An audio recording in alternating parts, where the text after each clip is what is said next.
What's up Gears, how's it going? It's been about 8 months since I've made any new content. Sorry about that. Life kind of caught up with me, so I had to take a quick break from making new videos. But this one aims to be a quick catch up, giving my take on the few things that have happened within Gears since I took my small unplanned hiatus. I'll put the few things on screen that I want to quickly talk about with timestamps, hopefully not making this video too long either. The esports side of Gears didn't really interest me. I did watch some games every now and again, but I know a lot of people followed it relentlessly. The Gears esports website told us that the coalition wants to focus on the future of the series, which is why it will be ending their esports events.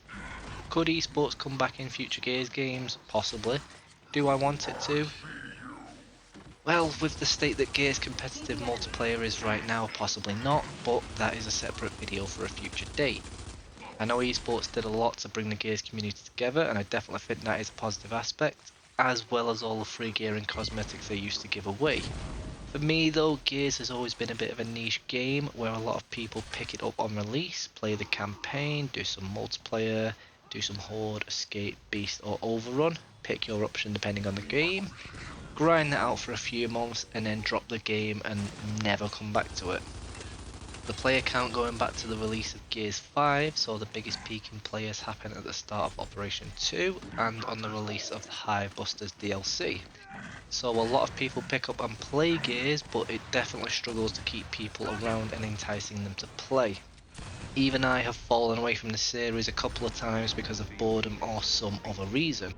Now I don't think Gears should change the core mechanics of the game, that is one of the reasons I love the series, but I think features, game modes, customizability all need to be shaken up and have some new life breathed into them.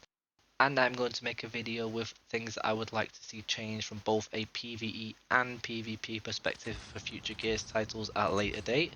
But leave me some comments on this video of some possible improvements you have thought of that you would love to see added to the series. Next up, the map builder that was included with Gears 5 at release, which allowed the community to create their own escape maps, was an amazing tool. I even used it myself to help with some of the escape videos that I did. Taking this out of the game was the single most stupid idea the Coalition has made. They should have doubled down on it, adding more tiles, more customization, more scenic stuff, and even give us a bunch of stuff from the Hive Busters DLC escapes. Adding new enemy factions like the Lambent Locust and DB for their players to make some more immense hives. Sadly, at the time they announced this, I was enjoying Great Defensor's custom escape map series that he was making, and it absolutely sucked for the timing of his content, but it does hit the whole community even harder. A big congratulations to Defensor as well for hitting that 1000 subscriber milestone on his channel. Go and check him out if you are interested in Gears, he makes a lot more content than I do. Anyway, not a lot of people will probably still making hives, but enticing people by adding new stuff will definitely make people pick up the tool again. And when I was doing some research for this particular part, I did come across articles that mentioned the map builder was supposed to eventually include the ability to make custom Horde and Versus maps as well.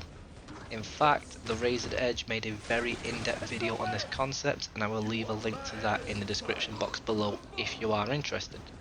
Sadly, we never saw any of these additions, and the Coalition has removed this completely to quote, work on future projects. I'm not sure if the map builder required someone from the Coalition to approve any maps that were published, but removing it was a stupid idea, and there seems to be a trend of the Coalition dropping things to work on future projects.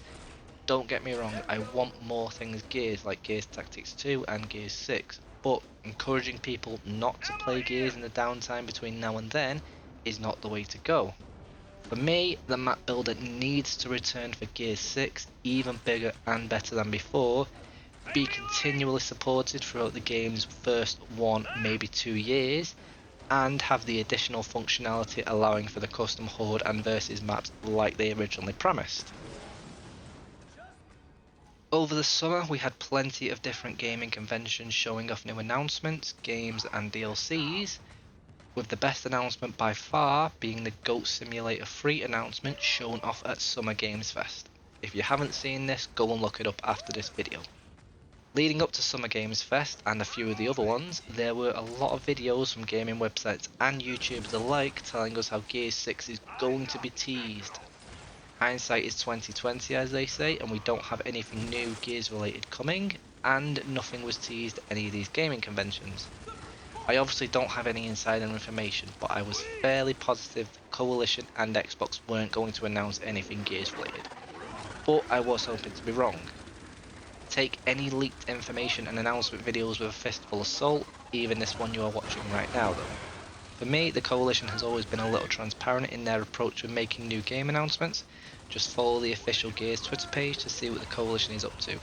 Myself and other YouTube channels with a small following will rarely have the knowledge of what giant game developers are working on, and if they did, non-disclosure agreements exist for a reason. My main skepticism for any new announcements was because of an article the Coalition released back in May of last year.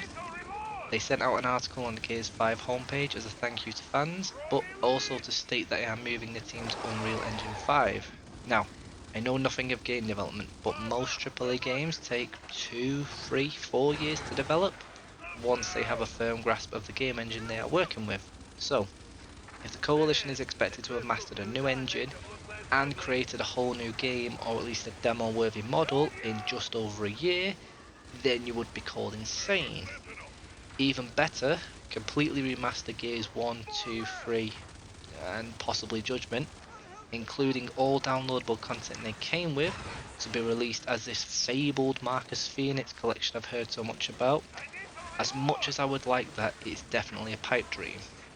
If we really want a new Gears game, continue to support the Coalition, make your own videos and give your own take on what you think would be great additions for the series.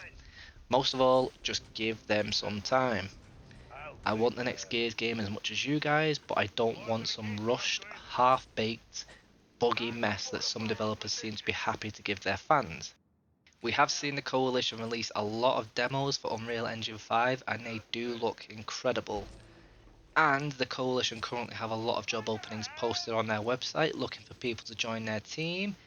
These job posts don't specifically state they are hiring people to work on anything Gears related, but it's certainly a positive thing, so let's keep supporting their work and make our own suggestions for Gears, and hope we get some news about the future of the series by next year. As for myself, I will be attempting to get back into content creation once again and make some new videos for you guys. Since my last one though, I have finished my studies, moved home, and recently started a new job, but I will find time to make some new content. I want to quickly double back to the newest gaming convention announcements really quick though. The newest installments of Final Fantasy VII Remake were announced, and this was another of my favourite game series growing up, and the sole reason I got a PlayStation 5 simply to play the remake. If I can get myself set up with a catch card, I may end up covering some of this game, but time will tell. In the meantime, expect some more Gears content from me, and as always, have an awesome day Gears, and I'll see you in the next one.